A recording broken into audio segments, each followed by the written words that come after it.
সবাইকে স্বাগত নুপুরের গল্প থেকে।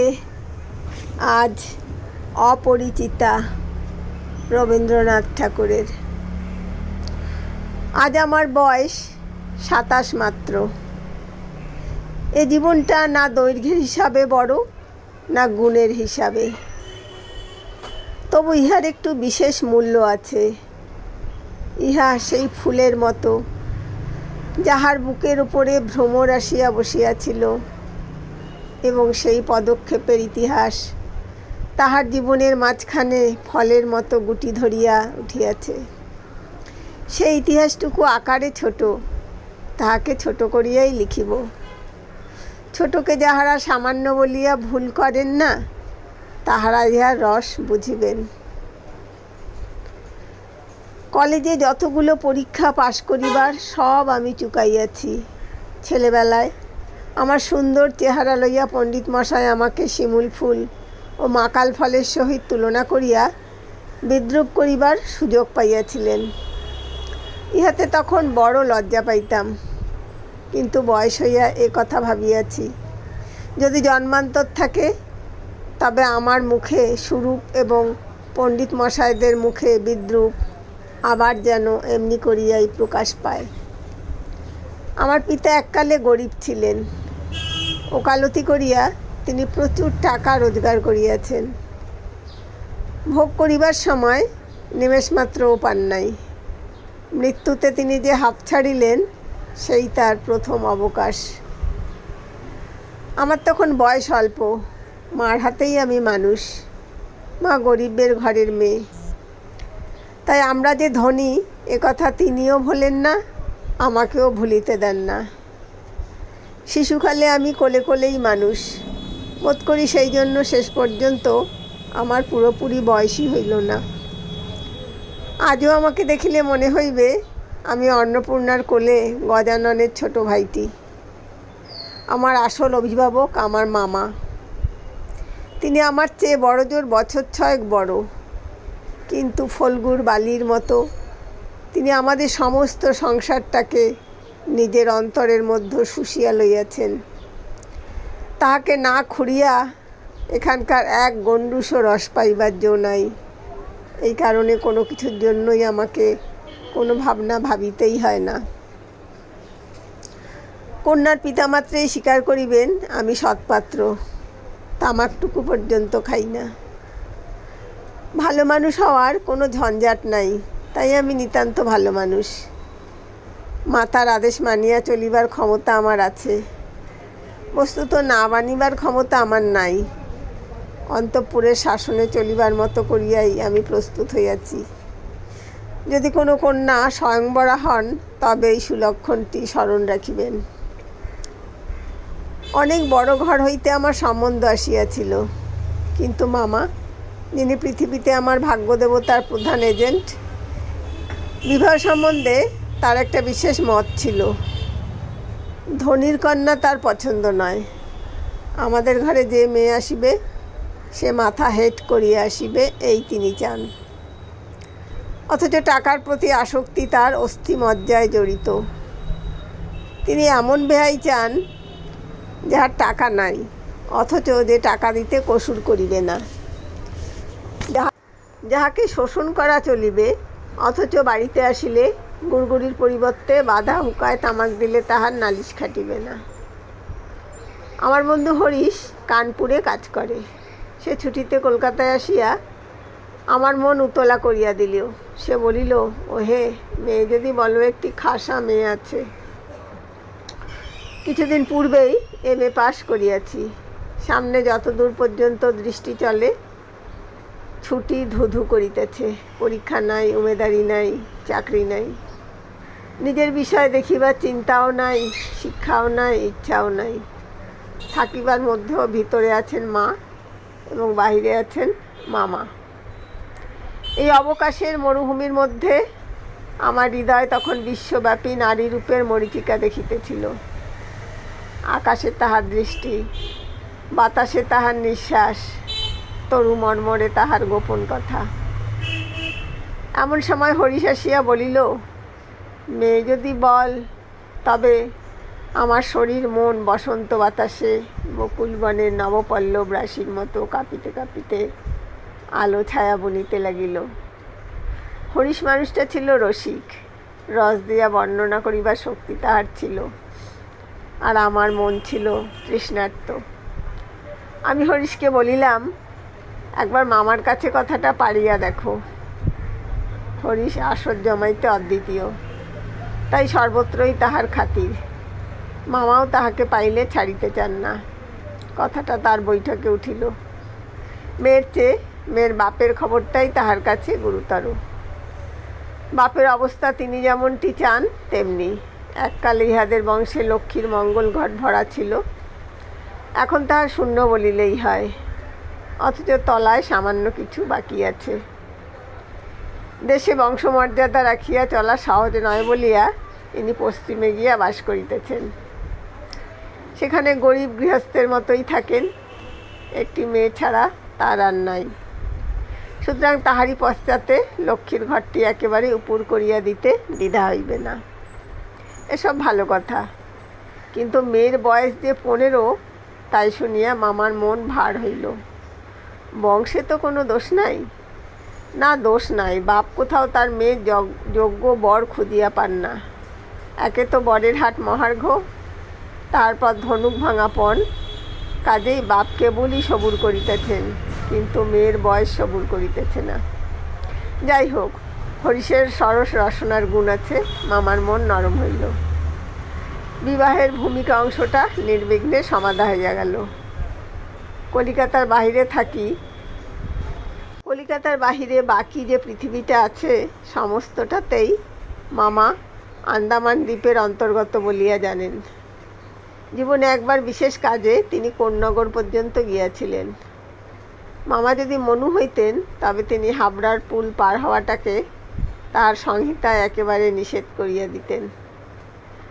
মনের মধ্যে ইচ্ছা ছিল নিজের চোখে মেয়ে দেখিয়া আসিব। সাহস করিয়া প্রস্তাব করিতে পারিলাম না। কন্যাকে আশীর্বাদ করিবার জন্য যাহাকে পাঠানো হইল, সে আমাদের বিনু দাদা, আমার পিস্তত ভাই। তাহার মতো রুচি এবং দক্ষতার পরে আমি 16 আনা নির্ভর করিতে পারি। বিনুদা ফিরিয়া আসিয়া বলিলেন, মন্দ নয় হে, খাঁটি সোনা বটে। বিনু দাদার ভাষাটা অত্যন্ত আট। যেখানে আমরা বলি চমৎকার, সেখানে তিনি বলেন চলনসই। অতএব বুঝিলাম আমার ভাগ্যে প্রজাপতির সঙ্গে পঞ্চস্বরের কোনো বিরোধ নাই। বলা বাহুল্য, বিবাহ উপলক্ষে কন্যাপক্ষকেই কলিকাতায় আসিতে হইল। কন্যার পিতা শম্ভুনাথ বাবু হরিশকে কত বিশ্বাস করেন তাহার প্রমাণ এই যে, বিবাহের 3 দিন পূর্বে তিনি আমাকে প্রথম চক্ষে দেখেন এবং আশীর্বাদ করিয়া যান। বয়স তার 40-এর কিছু এপারে বা ওপারে, চুল কাঁচা, গোফে পাক ধরিতে আরম্ভ করিয়াছে মাত্র। সুপুরুষ বটে। ভিড়ের মধ্যে দেখিলে সকলের আগে তার উপরে চোখ পড়িবার মতো চেহারা। আশা করি আমাকে দেখিয়া তিনি খুশি হইয়াছিলেন। বোঝা শক্ত, কেননা তিনি বড়ই চুপচাপ।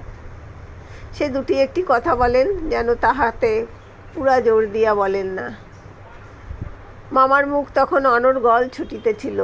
ধনে মানে আমাদের স্থান যে শহরের কারো চেয়ে কম নয়, সেইটিকেই তিনি নানা প্রসঙ্গে প্রচার করিতেছিলেন। শম্ভুনাথ বাবু একথায় একেবারে যোগই দিলেন না।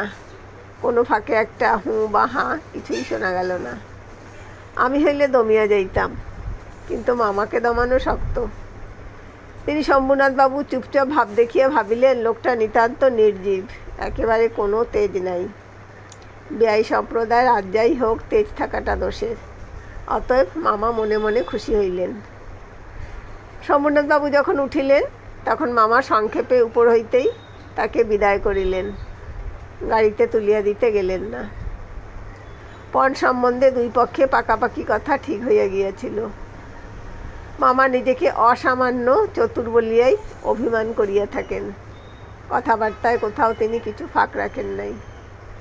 টাকার অঙ্ক তো স্থির ছিলই, তারপরে গহনা কত ভরির এবং সোনা কত দরের হইবে, সেও একেবারে বাধাবাধি হইয়া গিয়াছিল। আমি নিজে এ সমস্ত কথার মধ্যে ছিলাম না, জানিতাম না দেনা পাওনা কি স্থির হইল।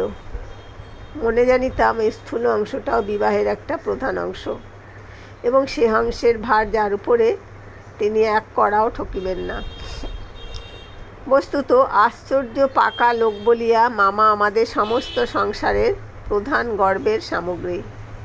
যেখানে আমাদের কোনো সম্বন্ধ আছে সেখানে সর্বত্রই তিনি বুদ্ধির লড়াইয়ে জিতিবেন, একেবারে ধরা কথা। এই জন্য আমাদের অভাব না থাকিলেও এবং অন্য পক্ষের অভাব কঠিন হইলেও জিতিব আমাদের সংসারের এই যে ইহাতে যে বাঁচুক আর যে মরুক। গায়ে হলুদ অসম্ভব রকম ধুম করিয়া গেল। বাহক এত গেল যে তার আদমশুমারি করিতে হইলে কেরানি রাখিতে হয়। তাহাদিগকে বিদায় করিতে অপর পক্ষকে যে নাকাল হইতে হইবে সেই কথা স্মরণ করিয়া মামার সঙ্গে মা একযোগে বিস্তর হাসিলেন। ব্যান্ড, বাঁশি, শখের কনসার্ট প্রভৃতি যেখানে যত প্রকার উচ্চ শব্দ আছে সমস্ত একসঙ্গে মিশাইয়া বর্বর কোলাহলের মত্ত হস্তি দ্বারা সঙ্গীত সরস্বতীর পদ্মবন দলিত বিদলিত করিয়া আমি তো বিবাহ বাড়িতে গিয়া উঠিলাম। আংটিতে, হাড়েতে, জড়ি জহরতে আমার শরীর যেন গহনার দোকানে নিলাম চড়িয়াছে বলিয়া বোধ হইল। তাদের ভাবি জামাইয়ের মূল্য কত সেটা যেন কতক পরিমাণে সর্বাঙ্গে স্পষ্ট করিয়া লিখিয়া ভাবি শ্বশুরের মোকাবিলা করিতে চলিয়াছিলাম। মামা বিবাহ বাড়িতে ঢুকিয়া খুশি হইলেন না। একে তো উঠানটাতে বরযাত্রীদের জায়গা সংকুলান হওয়াই শক্ত, তাহার পরে সমস্ত আয়োজন নিতান্ত মধ্যম রকমের। ইহার পরে শম্ভুনাথবাবুর ব্যবহারটাও নেহাত ঠান্ডা। তার বিনয়টা অজস্র নয়, মুখে তো কথাই নাই।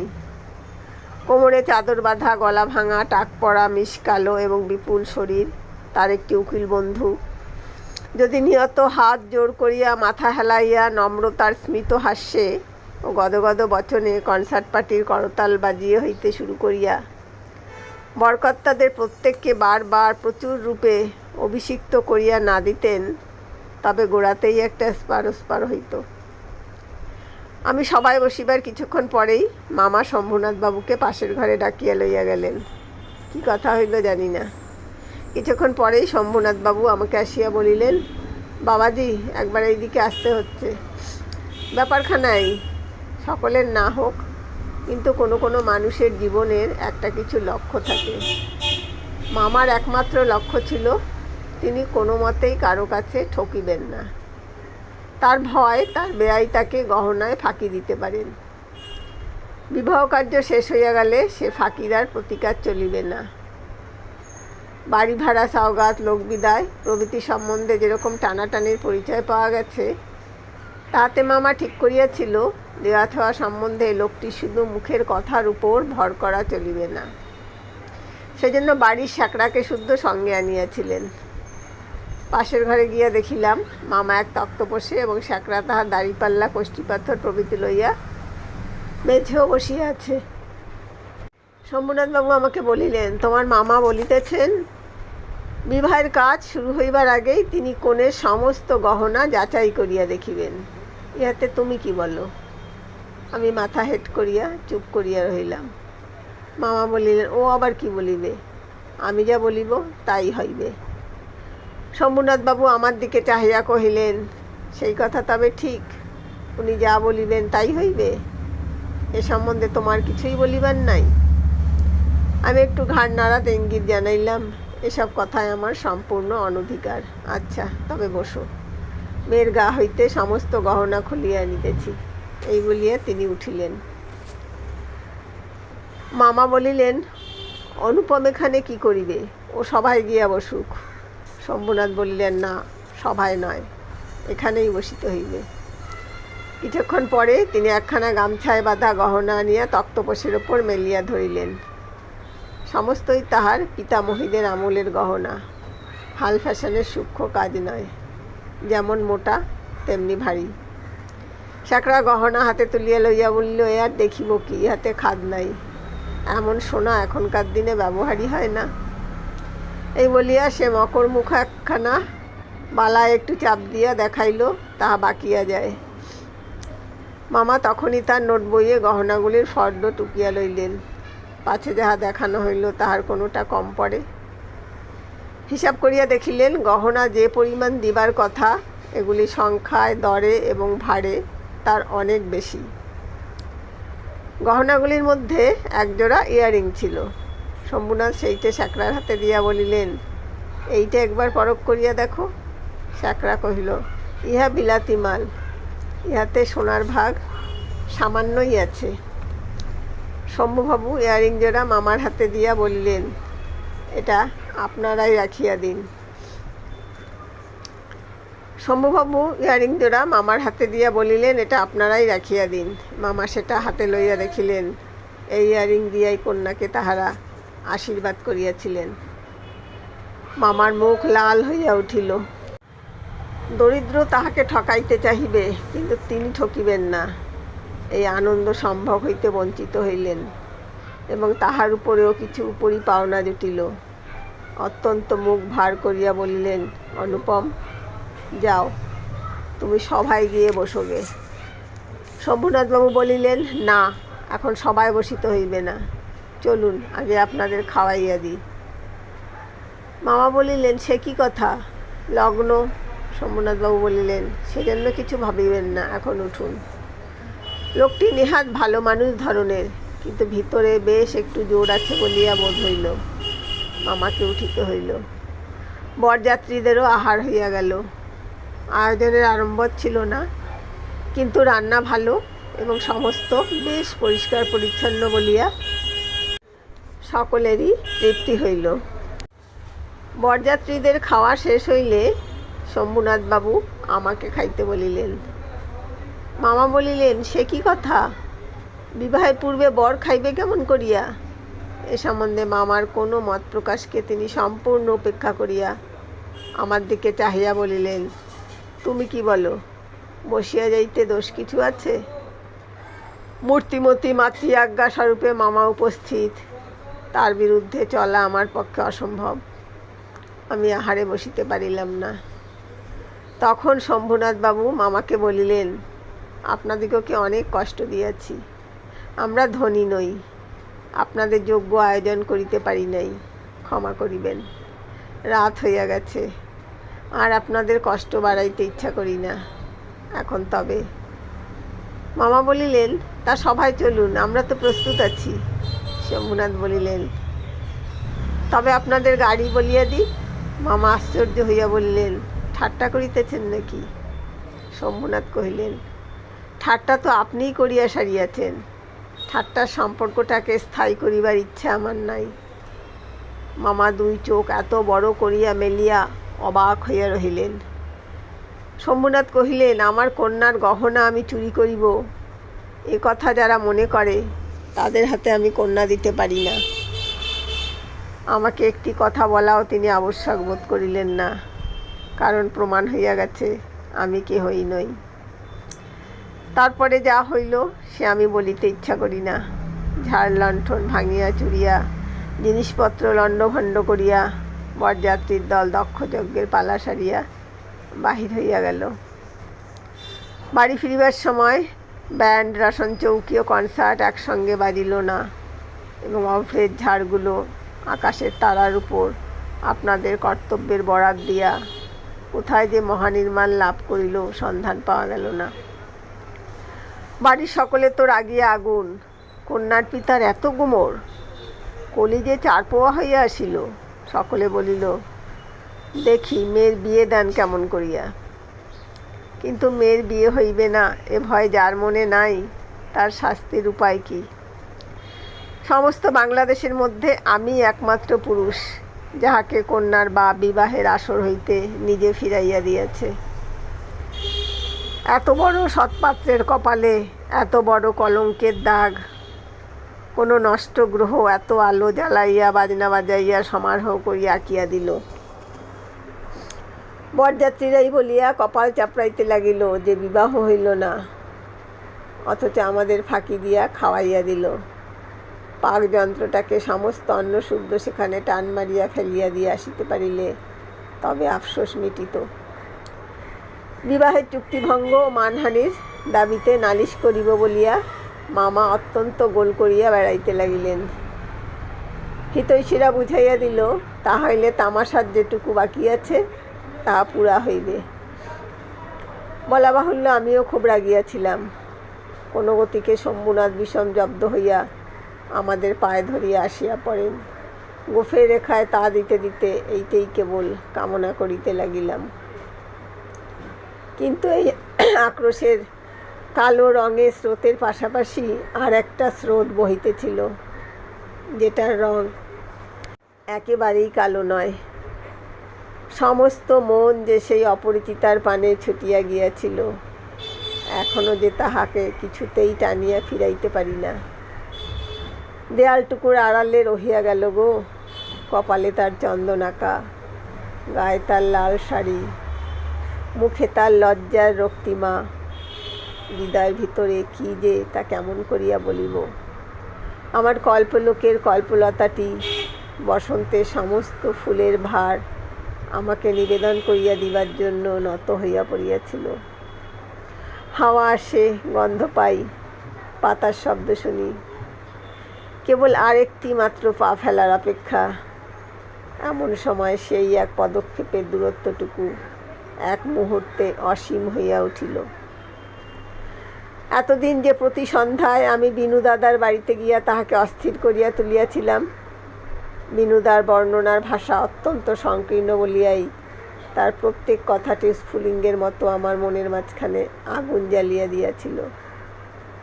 বুঝিয়াছিলাম মেয়েটির রূপ বড় আশ্চর্য, কিন্তু না দেখিলাম তাহাকে চোখে, না দেখিলাম তার ছবি। সমস্ত অস্পষ্ট হইয়া রহিল। গল্প কথায় বাহিরে তো সে ধরা দিলই না, রবীন্দ্রনাথ ঠাকুর মনেও আনিতে পারিলাম না। এই জন্য মন সেদিনকার সেই বিবাহ সভার দেয়ালটার বাহিরে ভূতের মতো দীর্ঘনিশ্বাস, অনেক আদর করিয়া তাহার নাম রাখিলে দেয়ালটার বাহিরে ভূতের মতো দীর্ঘ নিঃশ্বাস ফেলিয়া বেড়াইতে লাগিল। নাম ইতিপূর্বে কখনো শোনা যায় নাই। হরিশের কাছে শুনিয়াছি মেয়েটিকে আমার ফটোগ্রাফ দেখানো হইয়াছিল। গণেশ, কার্তিক, পছন্দ করিয়াছে বৈকি, না করিবার তো কোনো কারণ নাই। বিবাহের প্রস্তাব আমার মন বলে সে ছবি তার কোনো একটি বাক্সের মধ্যে লুকানো আছে। কিন্তু পাত্র একলা ঘরে দরজা বন্ধ করিয়া এক একদিন নিরালা দুপুরবেলায় রায়বাহাদুরের ঘরে একমাত্র ছেলেকে সন্ধান করিয়া যখন ঝুঁকিয়া পড়িয়া দেখে, তখন ছবিটির উপরে কি তার মুখের দুই ধার দিয়া অনেক লাশ হইয়া আসিয়া পড়ে না। কিন্তু বনেদি ঘর বটে। হঠাৎ বাহিরে কারো পায়ের শব্দ পাইলে 10,000 টাকা তাড়াতাড়ি তার সুগন্ধ আঁচলের মধ্যে দান সামগ্রী ছবিটিকে লুকাইয়া ফেলে না।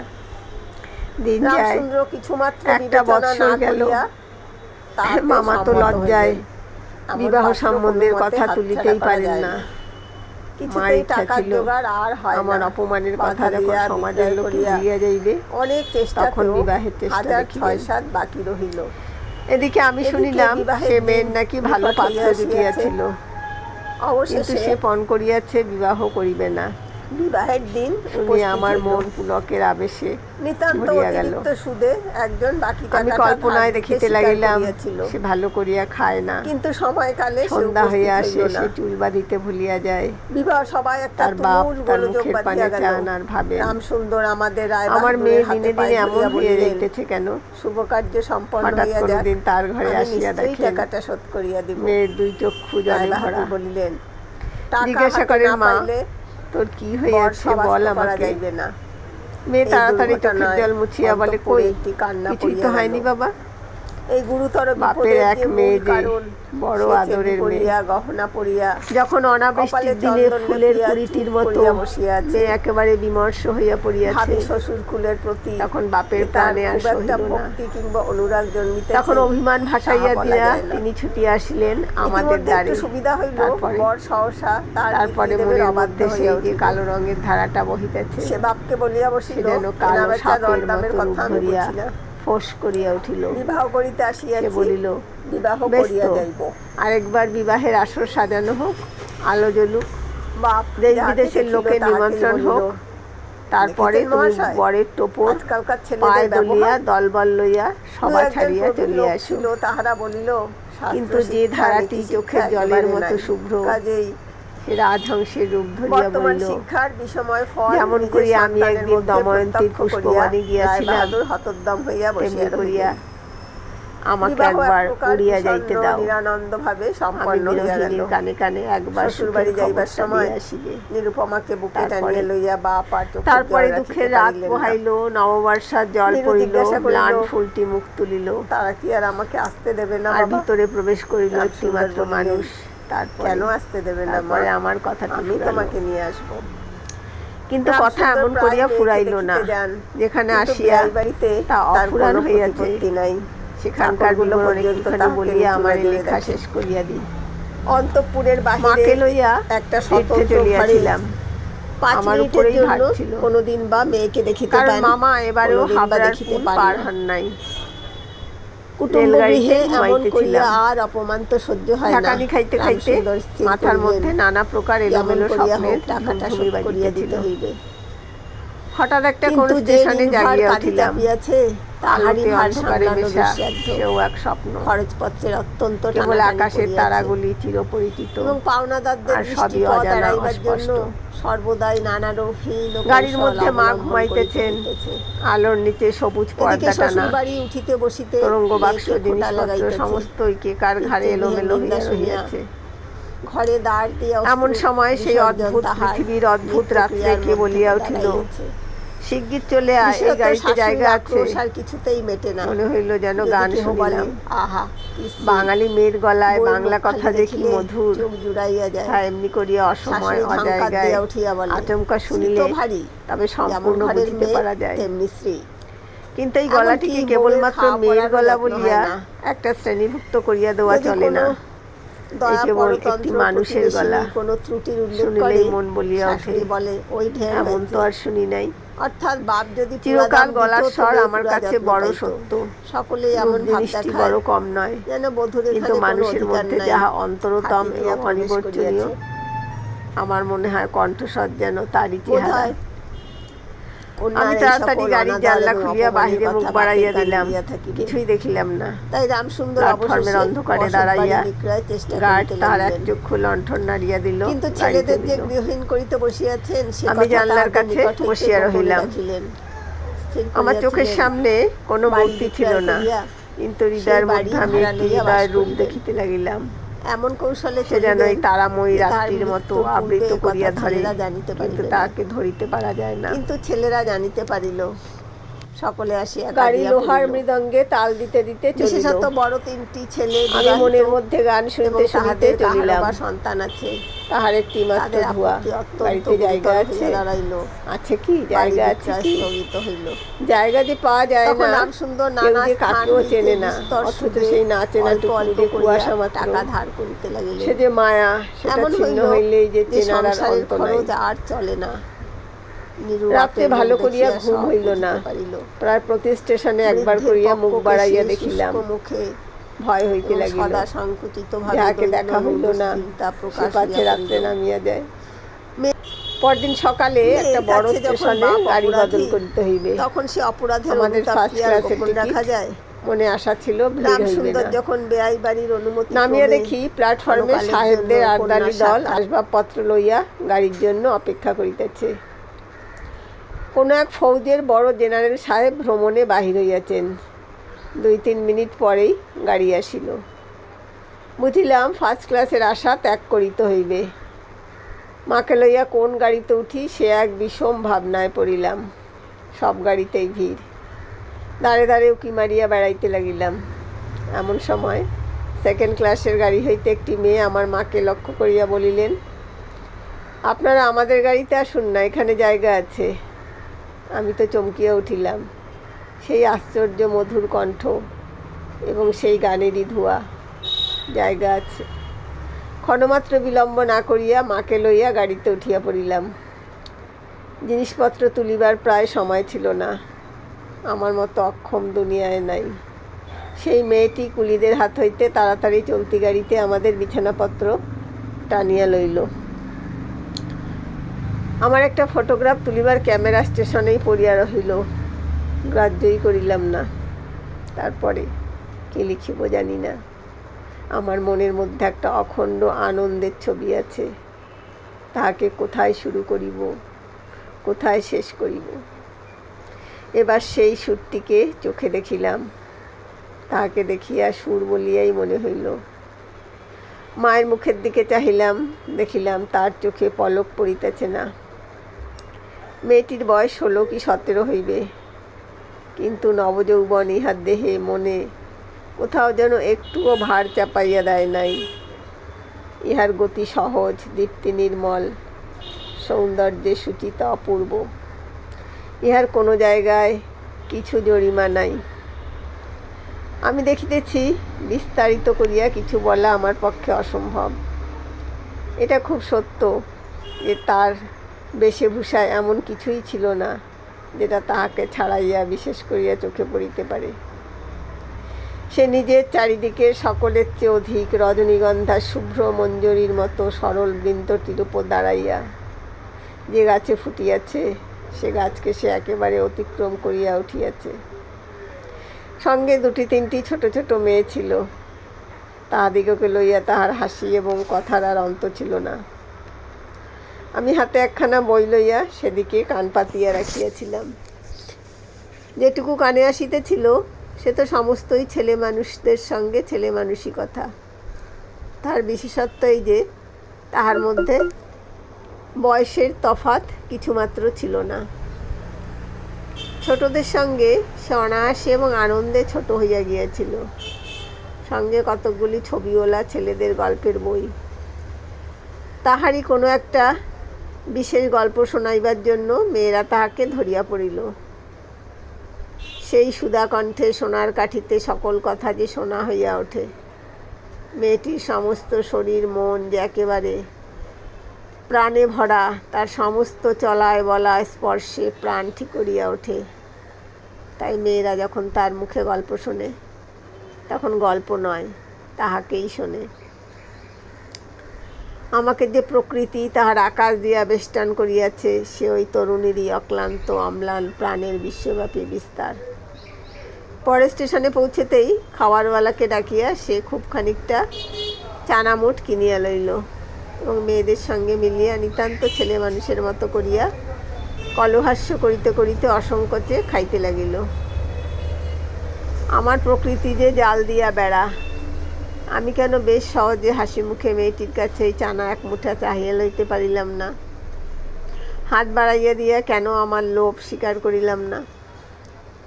মা ভালো লাগা এবং মন্দ লাগার মধ্যে দোমনা হইয়াছিলেন। গাড়িতে আমি পুরুষ মানুষ, তবু ইহার কিছুমাত্র সংকোচ নাই। বিশেষত এমন লোভীর মতো খাইতেছে, সেটা ঠিক তার পছন্দ হইতেছিল না। অথচ ইহাকে বেহায়া বলিয়াও তাহার ভ্রম হয় নাই। তার মনে হইল মেয়ের বয়স হইয়াছে, কিন্তু শিক্ষা হয় নাই। মা হঠাৎ কারো সঙ্গে আলাপ করিতে পারেন না। মানুষের সঙ্গে দূরে দূরে থাকাই তার অভ্যেস।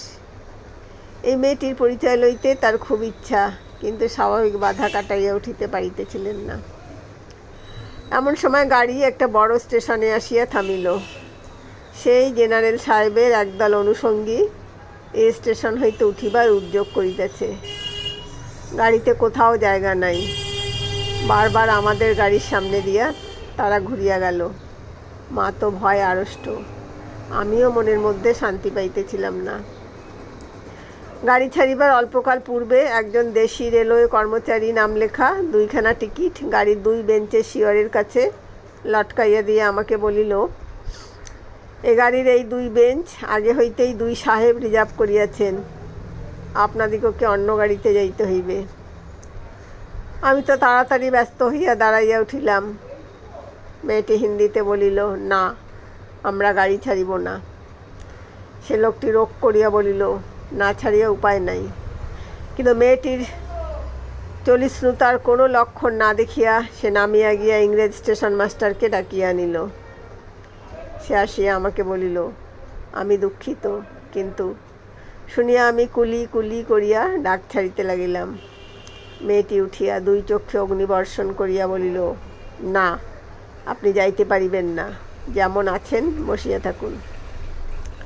বলিয়া সে দ্বারের কাছে দাঁড়াইয়া স্টেশন মাস্টারকে ইংরেজি ভাষায় বলিল, এ গাড়ি আগে হইতে রিজার্ভ করা, এ কথা মিথ্যা কথা। বলিয়া নাম লেখা টিকিটটি খুলিয়া প্ল্যাটফর্মে ছুড়িয়া ফেলিয়া দিল। ইতিমধ্যে আর্দালি সমেত ইউনিফর্ম পরা সাহেব দ্বারের কাছে আসিয়া দাঁড়াইয়াছে। গাড়িতে সে তার আসবাব উঠাইবার জন্য আর্দালিকে প্রথমে ইশারা করিয়াছিল। তারপরে মেয়েটির মুখে তাকাইয়া তার কথা শুনিয়া ভাব দেখিয়া স্টেশন মাস্টারকে একটু স্পর্শ করিল এবং তাহাকে আড়ালে লইয়া গিয়া কি কথা হইল জানি না। দেখা গেল গাড়ি ছাড়িবার সময় অতীত হইলেও আর একটা গাড়ি জুড়িয়া তবে ট্রেন ছাড়িল। মেয়েটি তার দলবল লইয়া আবার এক পত্তন চানামুট খাইতে শুরু করিল, আর আমি লজ্জায় জানালার বাহিরে মুখ বাড়াইয়া প্রকৃতির শোভা দেখিতে লাগিলাম। কানপুরে গাড়ি আসিয়া থামিল। মেয়েটি জিনিসপত্র বাঁধিয়া প্রস্তুত। স্টেশনে একটি হিন্দুস্তানি চাকর ছুটিয়া আসিয়া ইহাদিগকে নামাইবার উদ্যোগ করিতে লাগিল। মা তখন আর থাকিতে পারিলেন না, জিজ্ঞাসা করিলেন, তোমার নাম কি মা? মেয়েটি বলিল, আমার নাম কল্যাণী। শুনিয়া মা এবং আমি দুজনেই চমকিয়া উঠিলাম। তোমার বাবা? তিনি এখানকার ডাক্তার, তাহার নাম শম্ভুনাথ সেন। তারপরেই সবাই নামিয়া গেল। মামার নিষেধ অমান্য করিয়া মাতৃ আজ্ঞা ঠেলিয়া তারপরে আমি কানপুরে আসিয়াছি। কল্যাণীর বাপ এবং কল্যাণীর সঙ্গে দেখা হইয়াছে। হাত জোড় করিয়াছি, মাথা হেঁট করিয়াছি। শম্ভুনাথ বাবুর হৃদয় গলিয়াছে। কল্যাণী বলে, আমি বিবাহ করিব না। আমি জিজ্ঞাসা করিলাম, কেন? সে বলিল, মাতৃ আজ্ঞা। কি সর্বনাশ! এ পক্ষেও মাতুল আছে নাকি? তারপরে বুঝিলাম মাতৃভূমি আছে। সেই বিবাহ ভাঙার পর হইতে কল্যাণী মেয়েদের শিক্ষার ব্রত গ্রহণ করিয়াছে। কিন্তু আমি আশা ছাড়িতে পারিলাম না। সেই সুরটি যে আমার হৃদয়ের মধ্যে আজও বাজিতেছে, সে যেন কোন ওপারের বাসি। আমার সংসারের বাহির হইতে আসিল, সমস্ত সংসারের বাহিরে ডাক দিল। তখন আমার বয়স ছিল 23, এখন হইয়াছে 27। এখনও আশা ছাড়ি নাই, কিন্তু মাতুলকে ছাড়িয়াছি। নিতান্ত এক ছেলে বলিয়া মা আমাকে ছাড়িতে পারেন নাই। তোমরা মনে করিতেছ আমি বিবাহের আশা করি? না, কোনো কালেই না। আমার মনে আছে কেবল সেই এক রাত্রির অজানা কণ্ঠের মধুর সুরের আশা। জায়গা আছে, নিশ্চয়ই আছে, নইলে দাঁড়াবো কোথায়? তাই বৎসরের পর বৎসর যায়, আমি এইখানেই আছি। দেখা হয়, সেই কণ্ঠ শুনি। যখন সুবিধা পাই কিছু তার কাজ করিয়া দিই, আর মন বলে, এই তো জায়গা পাইয়াছি। ওগো অপরিচিতা, তোমার পরিচয় শেষ হইল না, শেষ হইবে না। কিন্তু ভাগ্য আমার ভালো, এই তো আমি জায়গা পাইয়াছি।